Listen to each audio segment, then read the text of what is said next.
natin mga lods. Yan, yan. Mga lods, inakyat na nila yung mga sasakyan nila dito sa Bakaw. Gawa ng malapit na umapaw yung ilog. Yan. Kaya yan, inakyat na nila yung mga motor nila.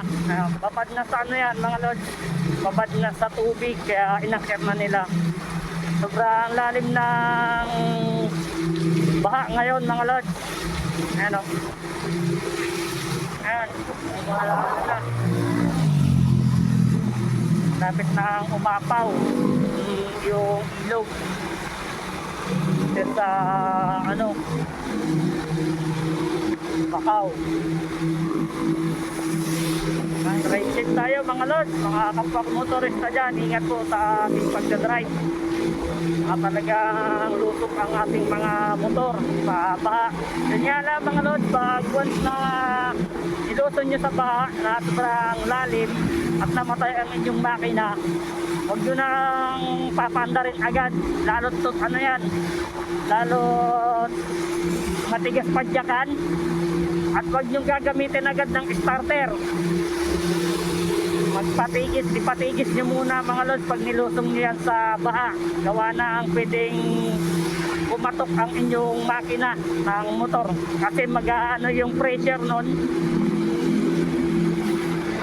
yung mapabaloktos yung connecting rod ng motor ninyo mga lods. Kaya pag nilusong nyo sa baha at sobrang lalim at na matay ang inyong motor, huwag nyo papaanda rin agad.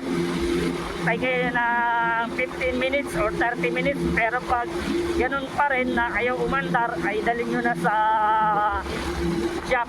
Kasi pwedeng maapektuhan ang inyong connecting rod, pwedeng bumaluktot yan. Kaya mga kapwa ko motorista, yan, ano po ang inyong gawin? Tips ko lang sa inyo.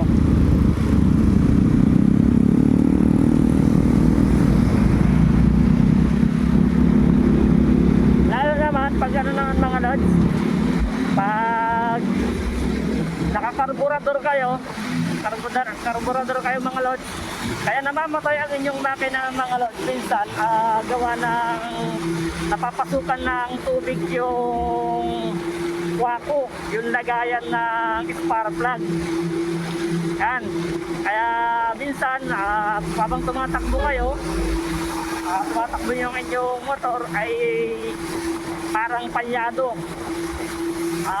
Tanggalin nyo yung kwako, tapos ano nyo, patuyuin nyo mga lods yan. Mga ilang minutes, pwede nyo nang ikabit para paanda rin ang inyong motor pag once gano'n ang problema at nababalya. Ganyan lang mga lods yung tips ko sa inyo. Hanggang dito na aking video mga lods. Yan, sana may natutunan kayo kahit kunti. Hindi naman tayo perfecto, pero experience ko sa aking motor ay ganun po. Ingat po palagi sa inyong biyahe at lalo't maulan po ngayon. Shoutout po sa lahat ng mga viewers natin dyan. Pag-pray po natin na tumila na po ang ulan at tumupa na po ang baha. Thank you for watching. Bye.